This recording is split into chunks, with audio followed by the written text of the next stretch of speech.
Welcome to the 5th episode of the Titan Talk podcast. I am joined here by Luke, as we will be breaking down the Titans game against the Houston Texans yesterday, where they fall 16-13 with the Texans having a walk-off field goal in the fourth quarter, getting the win after Cam Ward's magical throw in the fourth quarter. absolutely right. I think the Titans are a lot closer than people give them credit for. You take a look at the last two games that we've played. The Texans are a tough team who almost beat the Broncos with Davis Mills playing in that game. Davis Mills is not bad. He's an experienced quarterback. So the Texans have an absolute wonderful defense. But take us a look back the week before the bye week. Titans were close to beating the Chargers that week. Titans were close to beating the Texans this week. The Titans are a lot closer than people give them credit for. And I think we're seeing Cam Ward improve.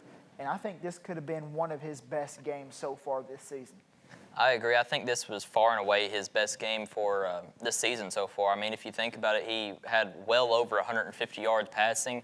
He was the team's leading rusher over Tony Pollard and Tajay's yards. You can even combine them, and he's still the rushing leader. Oh, yeah, you're absolutely right. And that's the thing about Cam Ward is I think we've saw how the different levels of the offense. I think the offense is at their peak now whenever Cam Ward is using his mobility and he is rushing, because he's one of the more athletic quarterbacks in the league, but he just does not like to rush. He's more of the pocket passing type quarterback. But in his body, with his athleticism, I do like to see him get up the field and run more as long as he slides down toward the end of the run. Unlike Will Levis. Moving into our three key takeaways for the game. The first one is that this offense cannot get going whatsoever throughout the whole entire game, whether it's receivers dropping passes, whether it's receivers not trying to get passes, or the running game just not getting going whatsoever. What's your thoughts on the offense in this game? I mean, yeah, absolutely. The Texans get a really good defense. The Titans didn't perform, and they had opportunities to perform. They killed themselves with false start penalties and illegal formation penalties. There weren't too many holes, but it was just those pre-snap penalties that really did, in fact, kill the Titans. In the run game, the Texans got a great front four defensive lineman in their trenches. I mean, especially with Will Anderson, that they picked up. He's phenomenal. So I didn't expect the Titans to be able to run the ball. But passing the ball, I do think there was a lot to be left. Cam Ward, there was great coverage a lot of the times. Cam Ward threw a couple of bad balls, but for the most part, Cam Ward was pretty accurate in giving his receivers chances to catch passes. I think you look back at it again. Van Jefferson, he's the only one who had the touchdown. He had a pretty good game for his standards, but still, Van Jefferson had 8 targets. He continues to be the most targeted man on this team and just never brings in even half of the targets that he's given. Take a look at Nico Collins, Nate. He was 9 for 10 on his targets. That's the problem with Van Jefferson. He's just not catching the balls that Cam Ward's given the opportunities to catch. That is a great transition into our second key of our 3 key takeaways for this game, as 3 different starting receivers went down in this game. Calvin Ridley went down after the first play of scrimmage with a broken fibula. We had Chimere Dike going out in the second quarter, I believe, and he was out for the remainder of the game as he is in concussion protocol now.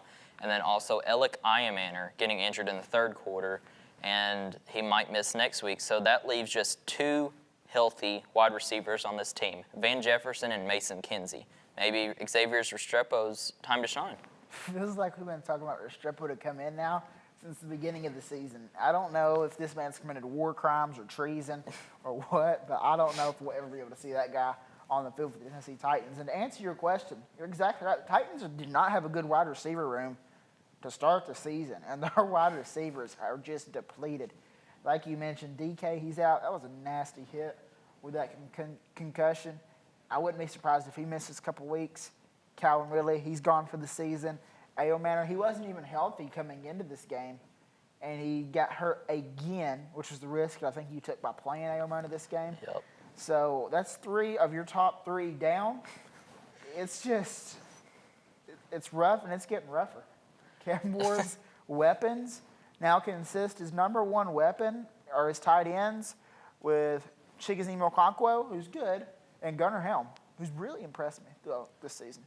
Yeah, I think Chig was far and away the best catcher on this team for the past whole season. I mean, Chig had a great game this week and the past couple of weeks as well. And moving into our next takeaway, It's Cam Ward's game. I mean, I think this was his best played game in the whole season as being an NFL quarterback.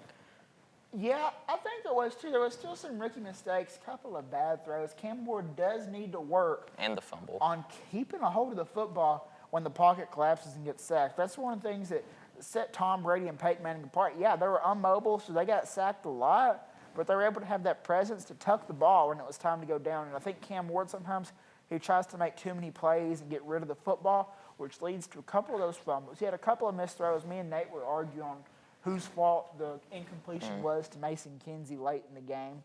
But Cam Ward also has some great throws in this game. He was really able to work the middle of the field, fit in his windows, take the underneath routes, try and beat them over top with some of the deep bombs. His mobility, I think, helped him out in this game.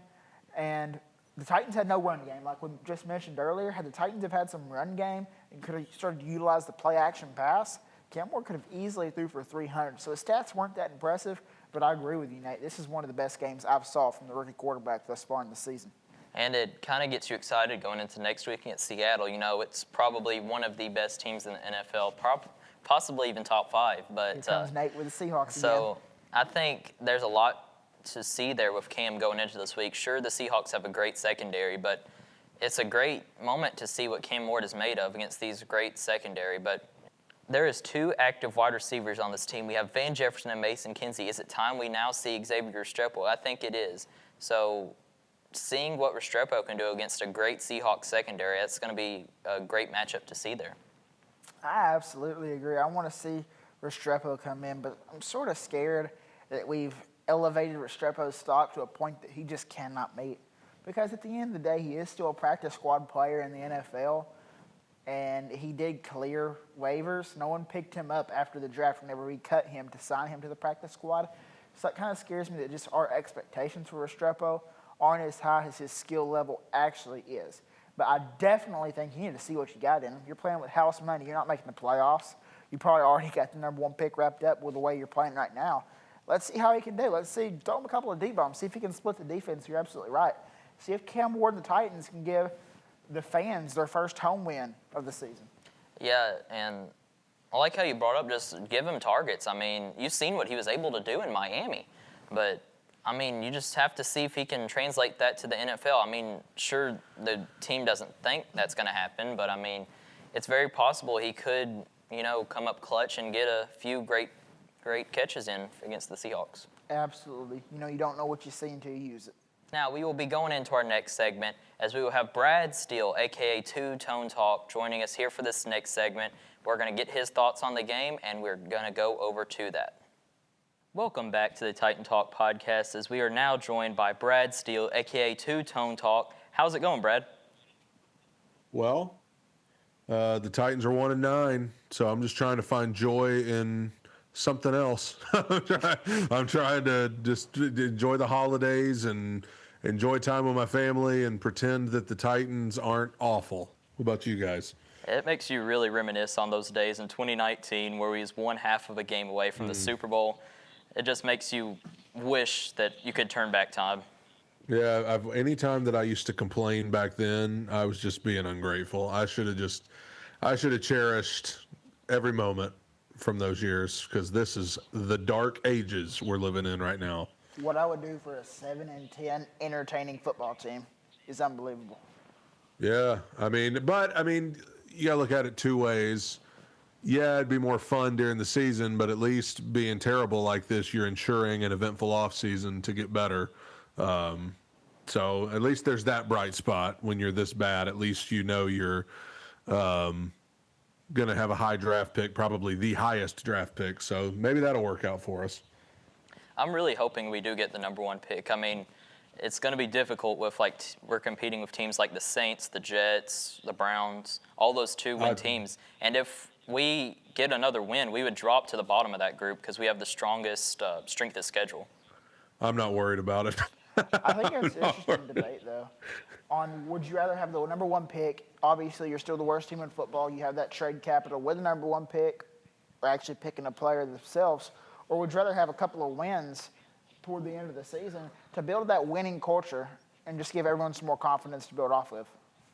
Yeah, I mean, that's That's something I've wrestled with because I do want the Titans to get a win or two down the stretch here, just so Cam and the rookies can feel that, like we won. We won a game that didn't just have a bunch of craziness happen at the end, like the Arizona game.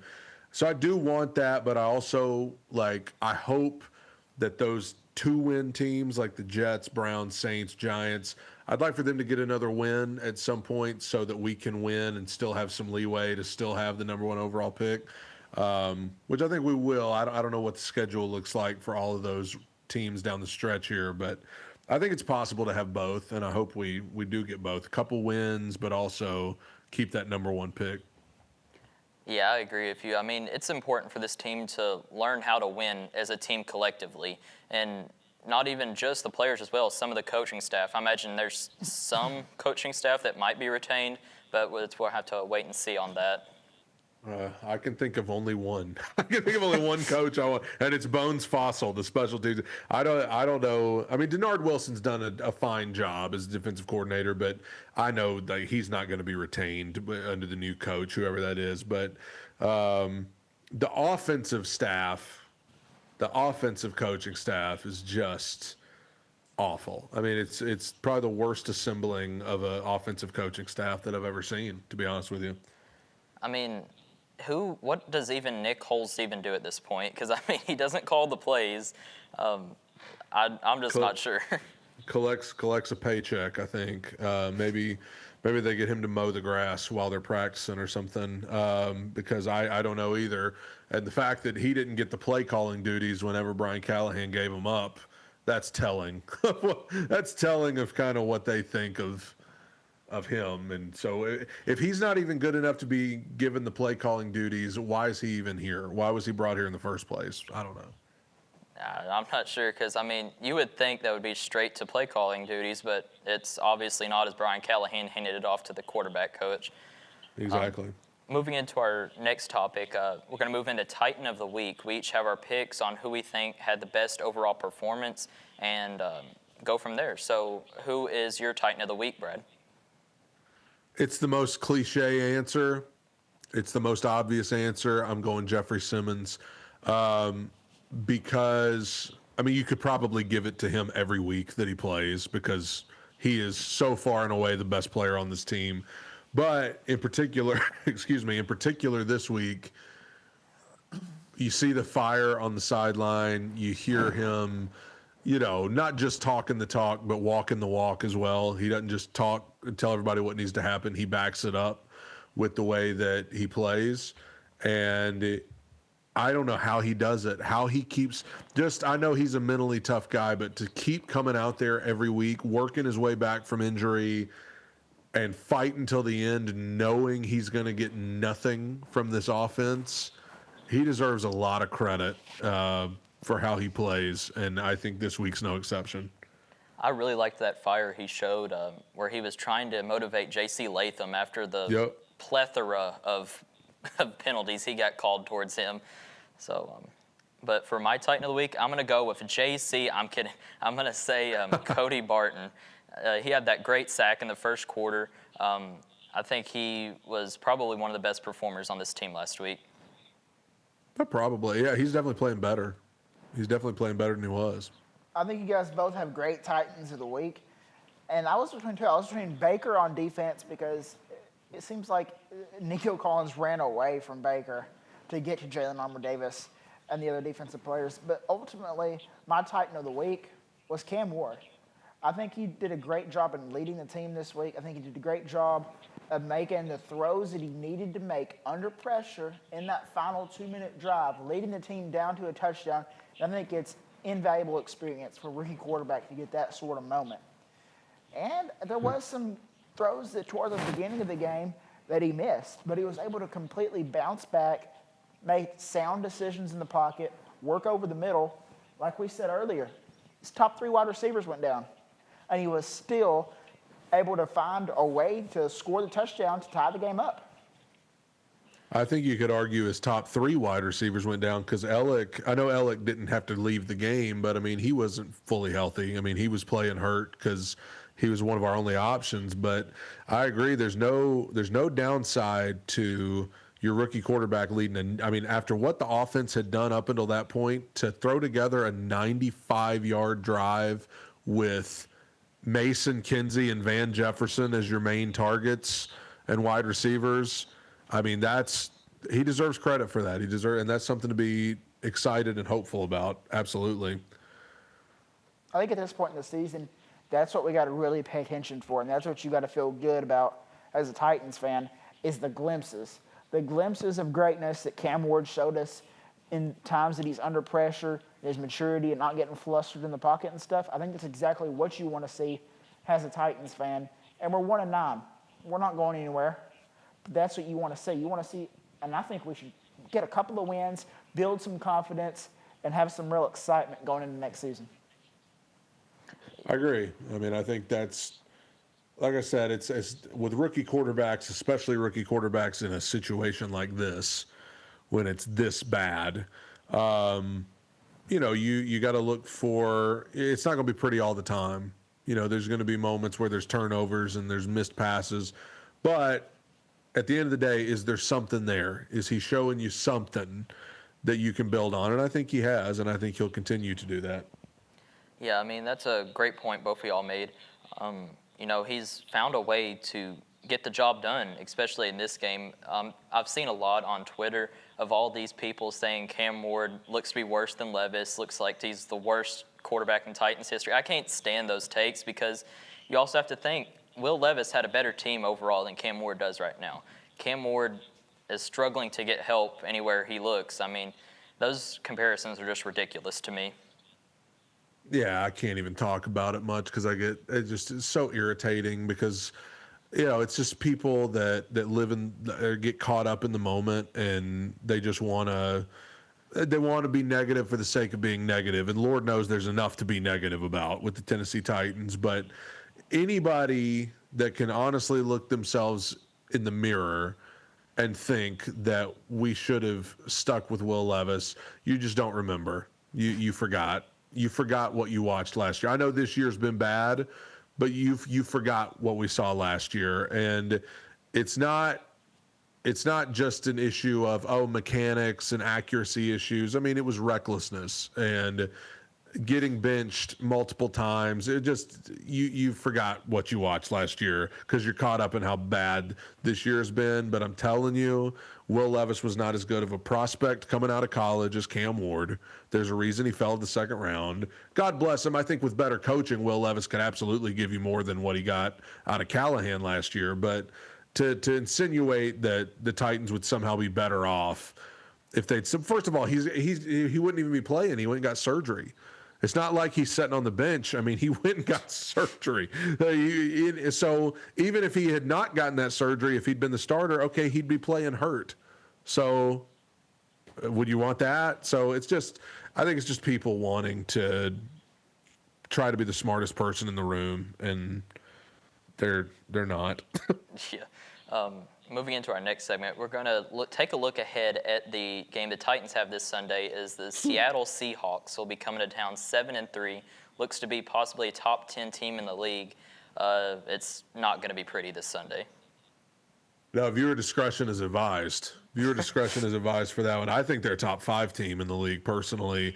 Their defense is nasty. I mean, nasty. And so you got Cam out there with false start McGee at right tackle and no starting wide receivers hardly. Because I don't know if Chimere Dike, I don't know if he's going to be able to play or not. But either way, it's going to be tough sledding. We'll be lucky to get in the double digits points wise, and they're coming off of a loss too. The Seahawks are, so they're not going to be happy.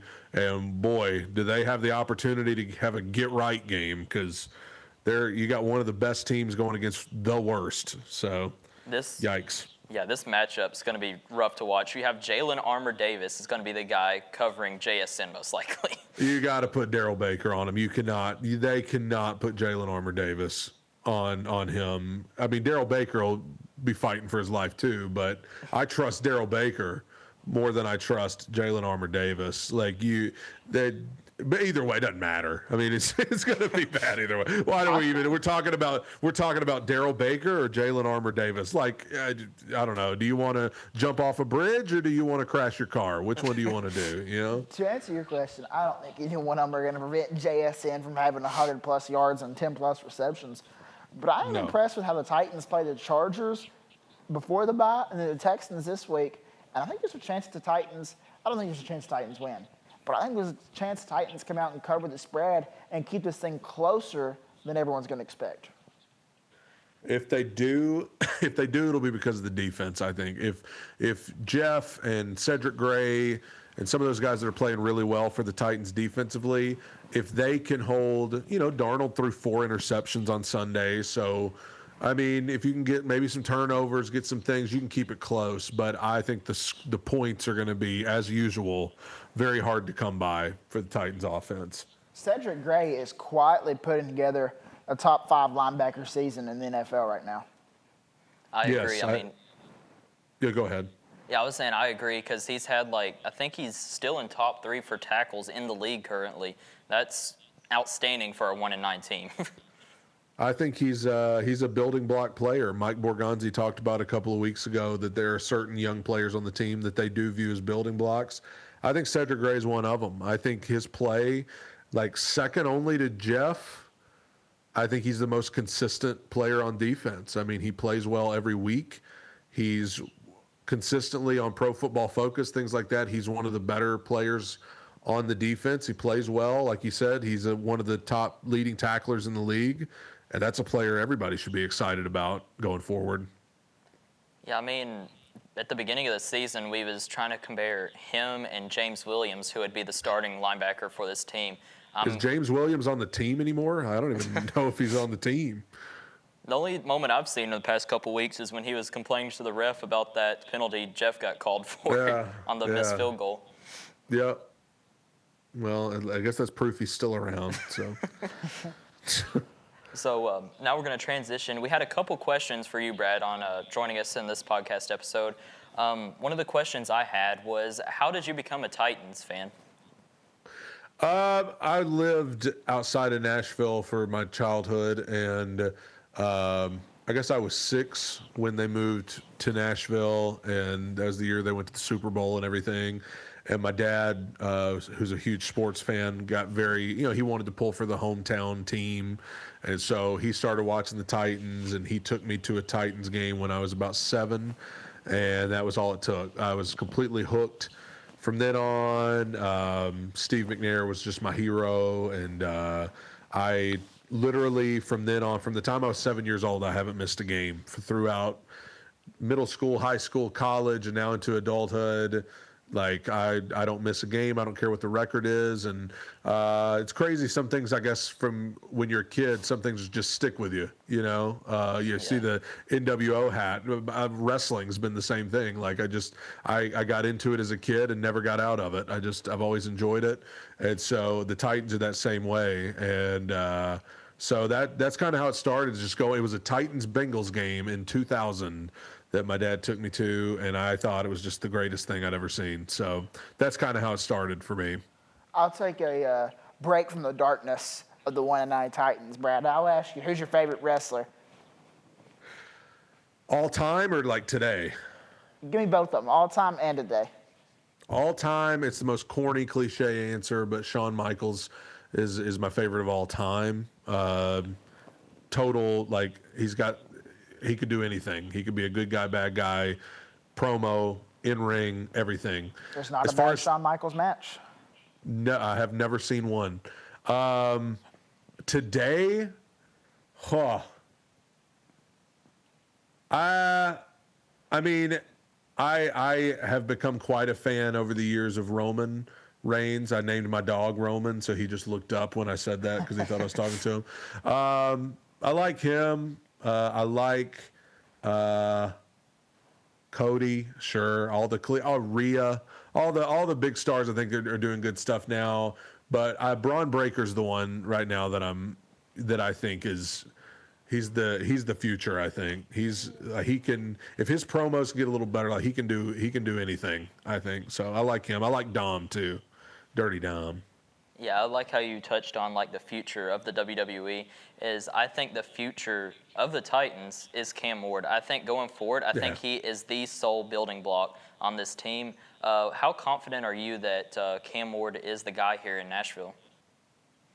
I think there's a lot more to like than not like. I think his attitude, I think his reputation as a quarterback in college and everything, he has always risen to the occasion. That's kind of been his story. When the things look like they're not going his way, he overcomes it with hard work and a good attitude. And so I think there are those Steve McNair qualities that he has of just, even if it's not always pretty, he's going to keep putting the work in.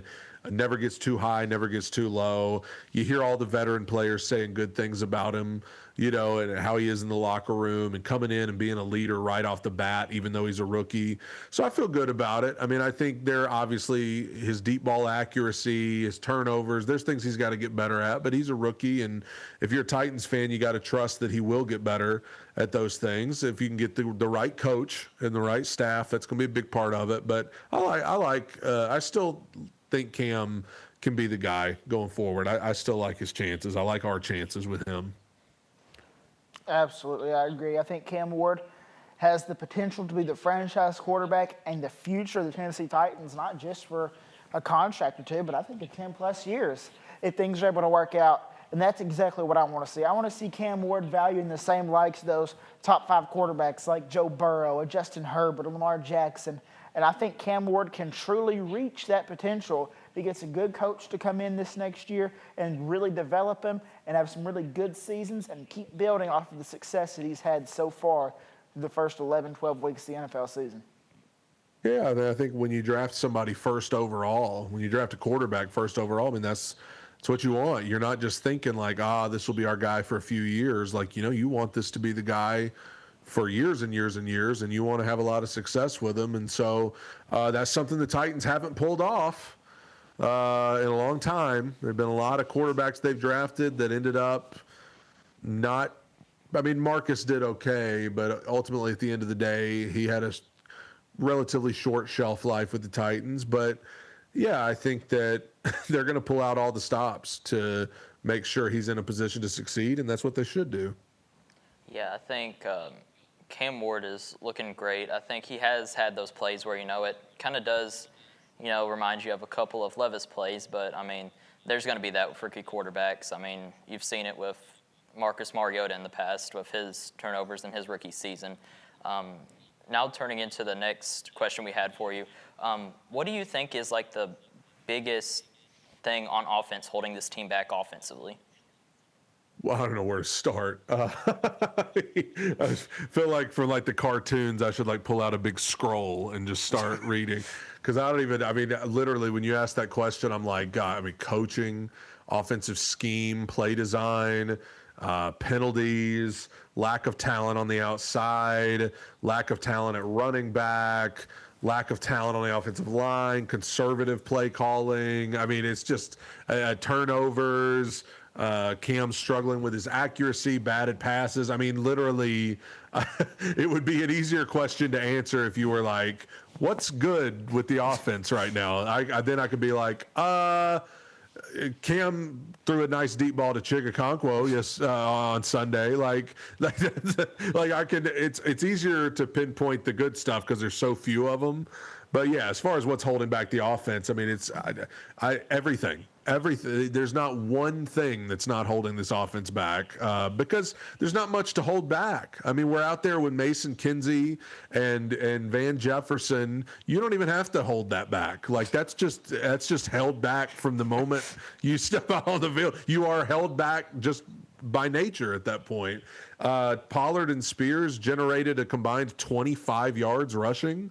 Like, what are we doing? So, I mean, it's just, everything you can think of is holding this offense back. Everything, just life is holding this offense back. So it seems like a lot of your concerns are with the offensive play calling, the schemes, and the coaching.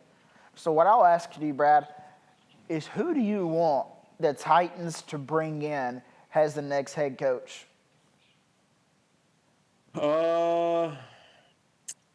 Brian Cowlett. No, I'm just kidding.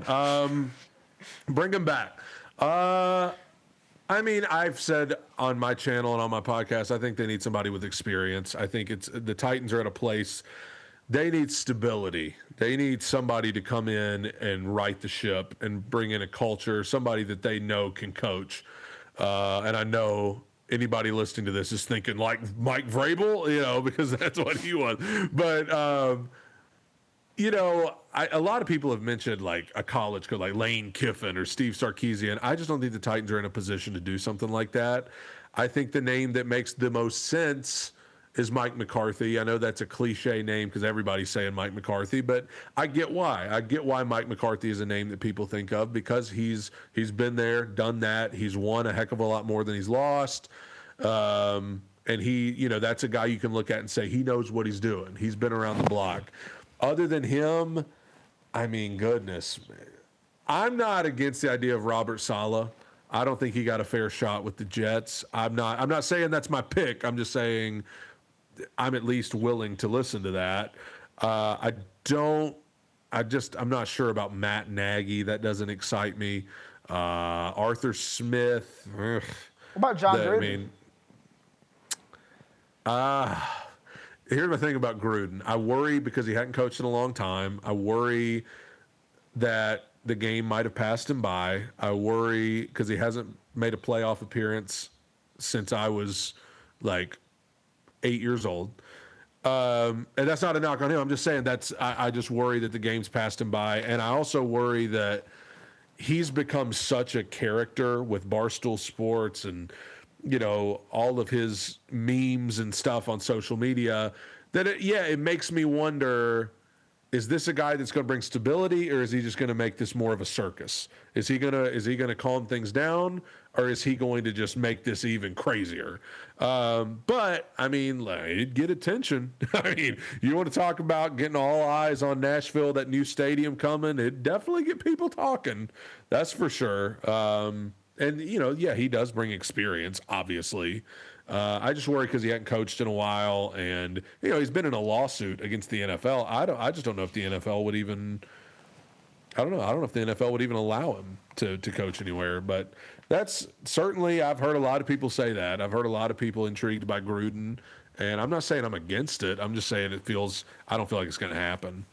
Yeah, I think I agree with you on Mike McCarthy being the top choice. I mean, he's – probably the head coach that's won the most games that's out there available to sign to an NFL team. Another head coach that comes to mind, or a head coaching candidate that comes to mind for me is the Washington Commanders offensive coordinator, Cliff Kingsbury. I know he didn't have the greatest of times in Arizona when he was their head coach, but he's looking to improve his offensive play calling duties up in Washington right now. Yeah, the only thing about him, I don't think he would want the job because for him or Robert Saleh, who I mentioned, anybody that's been a head coach before, Matt Nagy, this would apply to as well. Arthur Smith, this would apply to as well. If you're getting a lot of guys get second chances to be NFL head coaches, but hardly anybody gets a third chance. So if you're a guy like Cliff Kingsbury and you're looking for a second chance to coach, you want that to be at least a decent situation because if it doesn't work out, you're not going to be a head coach again. I just don't know. Like the Titans, if I'm Cliff Kingsbury, that would feel risky to me to use my second chance at being a head coach on the Titans with an owner who has a reputation for firing people and the whole thing feels very unstable right now. I think, I could see him being like, I'm scared to death to do that. I'll just tell you a name that people are starting to throw around, and this is, I get not wanting to hire a first-time head coach because you need stability, but if you do hire a first-time head coach, I want them to interview Clint Kubiak, ironically with Seattle coming to town. He's the offensive coordinator for the Seahawks, right? And, I mean, with Darnold out there, I mean, I know they got beat by the Rams Sunday, but like they've been destroying people, and they're probably going to destroy the Titans Sunday. But that's a guy that I'd be looking at, because not only like Joe Brady with Buffalo, okay, he's doing it with Josh Allen. Like, how hard is that, right? But Clint Kubiak, I mean, he's tearing it up with Darnold. So that's a guy that I would be interested in bringing in for an interview as well. That intrigues me too. But is anybody that's been a head coach before, I just worry that they're going to look at the Titans and be like, oh, I don't know if I want to use my second chance on them. But I agree. Out of those guys that you were talking about, like Kingsbury, like Flores, like Saleh, I think the most likely one, if we're going to go for one of those guys, would be Arthur Smith. I think out of anyone, Arthur Smith knows the system. I think the Titans organization, the owners, the front office trusts Arthur Smith if he were to come back. So I think out of all those guys that you throw around right there, and I think the Titans are going to try and go offensively minded for the next head coach, because I think the foremost and front thing to do is to try and develop Cam Ward and make sure you don't ruin Cam Ward. So I think the Titans are going to go for an offensive-minded head coach, and I think it's out of those guys that everyone's been talking about, I think Arthur Smith really is one of the guys who I think has a lot better shot than people give him credit for. Yeah, and I think it's his familiarity with the Titans organization. He knows Amy. He didn't leave on bad terms or anything. He was offensive coordinator who got a job to be a head coach. But I mean, if they do hire a defensive-minded, because Mike Borgonzi did say, like, we want a leader, and it doesn't matter if it's offensive or defensive-minded. If they were to hire a defensive-minded head coach like Brian Flores, Robert Saleh, whoever, I mean, then whoever they hire as offensive coordinator becomes equally as important as who they hire as head coach, because whether Mike McDaniel, who might get fired by the Dolphins, his name's been thrown out there, whoever, I mean, that becomes a pretty important hire, because that's the person who's going to be most responsible for helping Cam Ward. So it's going to be an eventful offseason, the biggest offseason of my lifetime for the Titans, honestly, because they got a lot of money to work with. They're going to have a very high draft pick, maybe the number 1 overall pick, and a new head coach coming with a new staff, building around Cam Ward. It's going to be, the offseason is going to be more eventful than the season for the Titans. So, yeah, I think the offensive going forward, if you take a look at the roster, there's a lot of holes that this team has to fill. If you think about it, at the beginning of the season, cornerbacks was not a need for this team, or not that deep of a need. But now we've lost L'Jarius Sneed. He's probably going to be gone next season. We've lost Jarvis Brownlee. We've lost Roger McCreary, and probably I can't think of any corners that would be beneficial to keep another year here. Well, I mean, Marcus Harris will be back because he's a rookie. And honestly, I mean, he didn't play bad in the last couple of games. That would be great if he continues to play well down the stretch, so you feel like maybe you could have a slot corner at least, but outside corner is what you desperately need. Darrell Baker's a good depth guy. I don't think he's a starter, but, like, he's good in the role he's in now, where, like, when you have nobody else, he can do okay, and that's kind of what his role on the team should be. But, yeah, they at least need 2 new corners. They created a need there by trading. I mean, McCreary, I understand that trade because he probably wasn't coming back anyway. But Jarvis, you create a need when you trade him. Now you need 2 new corners, and you also need a whole new room of edge rushers, with the exception of Femi Oladejo. I don't think any of these guys are going to be back. So you need a whole new room of edge rushers. You need a mostly whole new room of wide receivers. It's not just that they need one guy at each position. They need multiple guys at each position. So like I said, it's going to be an eventful offseason. There's going to be a lot happening.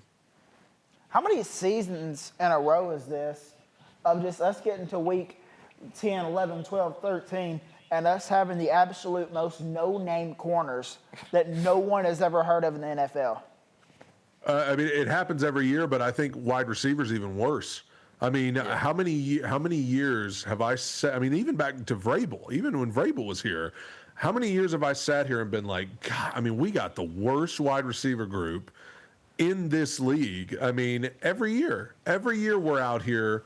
It's just, somehow it always gets worse. But like, I'm sitting there yesterday or Sunday watching Mason Kinsey and Van Jefferson out there, And I'm just like, I mean, are we serious? Like, we're fielding an NFL team with these guys? And now we're going to go against the Seahawks, and I don't know what Chimere DK's status is, but it's like, we're going to have nothing but practice squad guys out there with Van Jefferson, potentially. I'm like, this is not, you're not serious. You cannot convince me you're actually for real right now. Like, unbelievable. But every year, corner, edge rush, wide receiver, it never gets better. Ever. It never gets better. Every year. We're sitting here saying the same thing. It's crazy. Yeah, I mean, it's year after year where it's something like that, where we get players that we haven't heard of. I think the running back room, I think it's on the bright side of things. If you think about it, Tajay Spears, he had a great game this week. I think Tony Pollard, he struggled a little bit this year, but that's kind of hard to, like... Tony's leaving. Tony's not going to be back on the team next year. Say what you want, but here's a hot take. Out of the general managers that we had, John Robinson is honestly looking like, drafting-wise, the best one, especially over Rand Cawthron. I mean...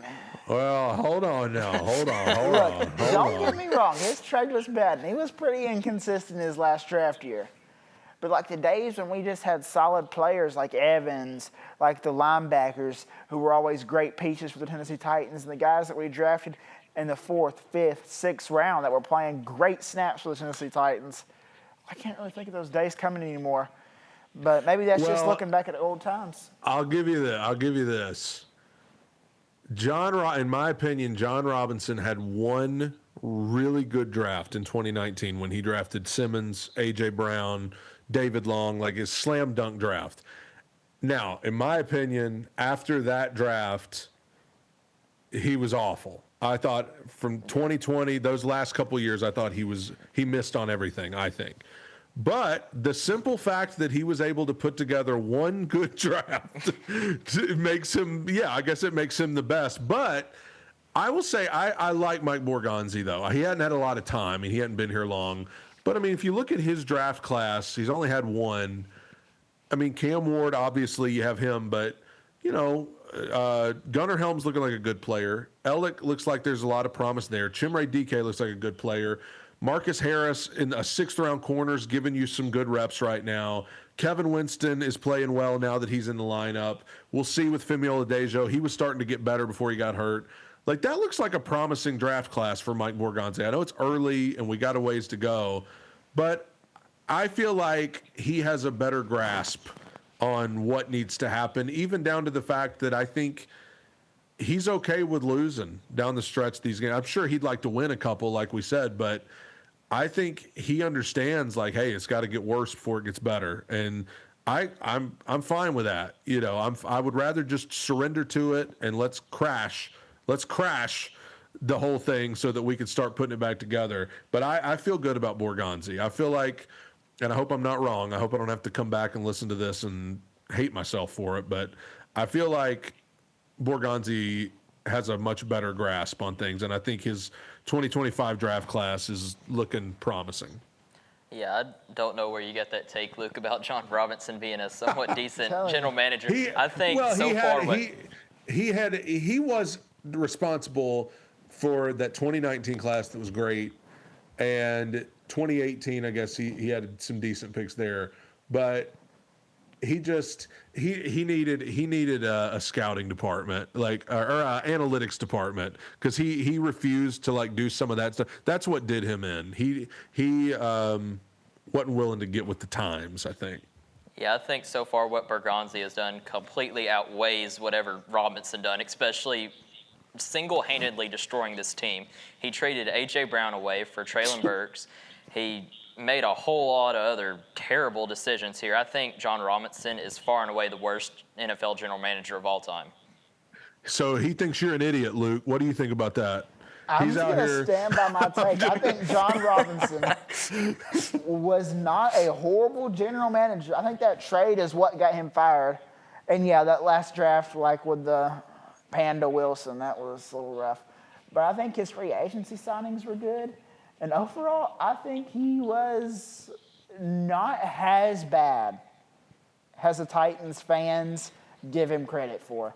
That is my take on that. And I want to see what Borgonzi does, because we had a lot of cap space last year too, and I can't really think of any notable free agents that we got that I'm thinking, they're looking really good right now. I think it was 2 years ago that we had a lot of cap space. That was when Rand was still GM, and so we treated it like the video game, and we were like Calvin Ridley and L'Jarius Sneed, and we did all the big pickups. That set us back. Like that was not good. That was not a good offseason in hindsight at all. Last offseason, they just kind of did nothing because they, didn't have as much money. Well, Cushenberry was, I get my off seasons confused, but I think Cushenberry was he was part of that Rand Carthon, splurge that he made a couple years ago. But last year they did Dan Moore. They got Dan Moore and overpaid for him, but I mean, they had to. Xavier Woods, I mean, like they signed guys like that. Like Van Jefferson was part of that offseason. So it was an offseason of lame, just not a lot going on. But this offseason, I said this and people don't want to hear it because of Vrabel or whatever, but they need to follow the example of what the Patriots did last offseason. I mean, they are in a very similar position. The Patriots were terrible. They were not well coached last year. They had Drake May, who they liked, and so they built around him, and they drafted well. They spent their money wisely. They hired the right coach, and now look at them. Like, they're awesome. The Titans need to follow that path. Like, it's not just about throwing money at anybody that'll take it. You got to spend that money wisely, and I think they need to use free agency to fix their defense. I think they need to target free agency to really fix the defense in a lot of places, and then the draft needs to mostly be maybe offense, because you need young players on that offense to bring some life. And so, I just keep going back to, like, it's going to be a busy, from March to May, it's going to be a busy time for the Titans. Yeah, really from January to May, because January starts the head coaching search. So, yeah, we're gonna move in now to our next segment where we are going to be going into our discussion post for this week, where we asked all the followers and people who watch who is the most underrated Titan on the current roster. We're going to be diving into y'all's comments and opinions, and let's start with you, Brad. Who do you think is the most underrated Titan on the current roster? Underrated. I mean, honestly, probably, I think I'd go Darrell Baker. Like, I feel like, not that he's, like, unbelievable, but, I mean, like you said, I think Nico Collins was kind of trying to get away from him on Sunday. Like, he was much more, like, he was wanting to go against Armour Davis instead of Darrell Baker. I think Darrell Baker's actually, considering the situation they're in with all their corners being gone, he's actually kind of stepped up. And like I said, if they wanted to bring him back as a depth player next year, not a starter, but like as a rotational guy, I think that could work. I think he's done okay in that role. Yeah, I agree.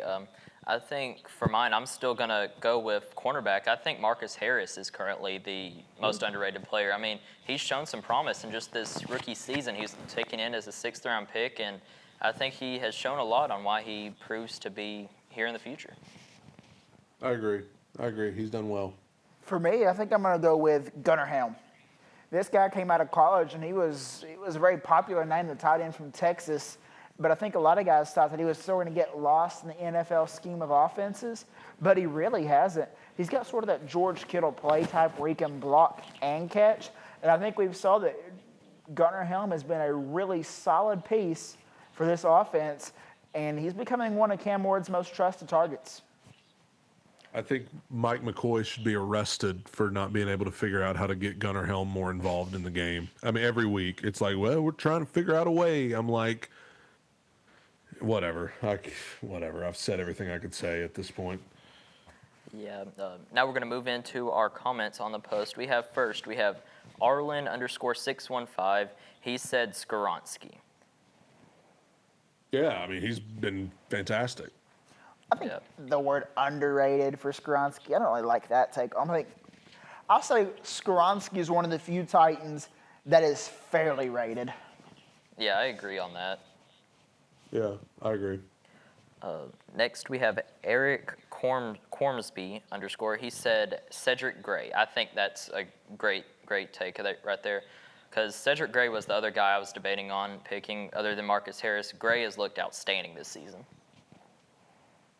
Yeah, I mean, I would say he's, among a lot of Titans fans, he's probably fairly rated too. But I mean, there may still be some Titans fans out there that aren't really, because linebacker is one of those positions where sometimes it's hard to really see it, what kind of production you're getting. But yeah, I mean, he's the best, like I said, second most consistent player on the defense.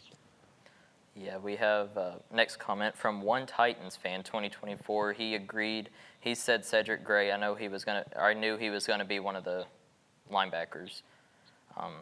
Yeah, and then next we have Jaden M58 saying Cody Barton and Tajay Spears. That's a great two right there as well, I believe. Cody Barton, I think he's had some highlights overall, but I think he's also had his struggles this season. And I don't know if I would necessarily say Cody Barton is underrated. I don't think he could start for any other team in the NFL, really. And who was the other one? He said Tajay Spears. I think Tajay Spears, he's good. He's great playmaking ability, wonderful speed, and he's definitely a welcome addition back to the Titans once he got healthy.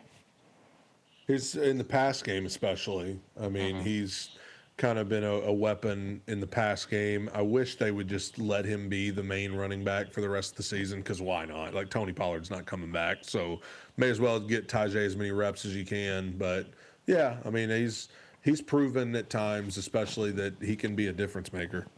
Yeah.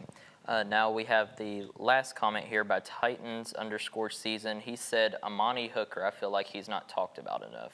I agree. I mean, he's underrated. He's not given as much respect as he is to some of the other safeties around the league, but I think he is one of the best players on this team. As much as we paid him, he better be performing. Yeah, I mean, I think he's definitely had his moments. I mean, this season, I have to keep in mind, though, like, there are times where I feel like he doesn't live up to that contract, but I also have to keep in mind he is trying to make up for the fact that he's got Jalen Armour-Davis, a rookie Marcus Harris, and then Darrell Baker. So I think that affects things too. When you don't have quality corners, you've got to make up for that. So I think maybe sometimes that makes Amani Hooker look worse than he is. But I mean, he's one of the, I mean, him and Simmons got to be the longest tenured Titans on the team. So I agree, Brad, and I think Amani Hooker really does also have a lot of slack on him, but he does have an impossible position to play, because the Titans secondary, they could probably use 4 or 5 safeties over top with how poor they perform sometimes. So it's like Amani Hooker, he can't be everywhere at all times. So a lot of times he's doing his job absolutely wonderfully, but it's just that he's needed in so many more different places and he can't be everywhere at once. yeah, absolutely. Yeah. So that's going to wrap things up here. We'll be back next week as we will be diving into recapping Titans Seahawks, whatever massacre happens there. And we'll be looking forward ahead to the Jacksonville game next week. Thank you for joining us, Brad. And make sure y'all listen to his songs. Just came out with Can't Beat It on Spotify and YouTube. Amazing song. Y'all should go check it out. Thank you. Thank you. Is there anything you want to say about your songs and upcoming content coming forward? Well, you can, for the Titan stuff, you can find me on YouTube, of course, Two Tone Talk, Spotify, SoundCloud. The podcast episodes are there. I'm on X at Two Tone _ podcast. You can find me on there. There's a lot. I mean, during the games, I just rant and rave on there. And then my music is just Brad Steele. It's my name, Steele, Brad Steele. A lot of faith-based music, but I do some other stuff as well. And you can go listen to that. And I appreciate you guys having me on. And we really appreciate you coming on and being our first guest here, trying things out with doing an interview-style episode. And we really appreciate that. And we will see y'all next week.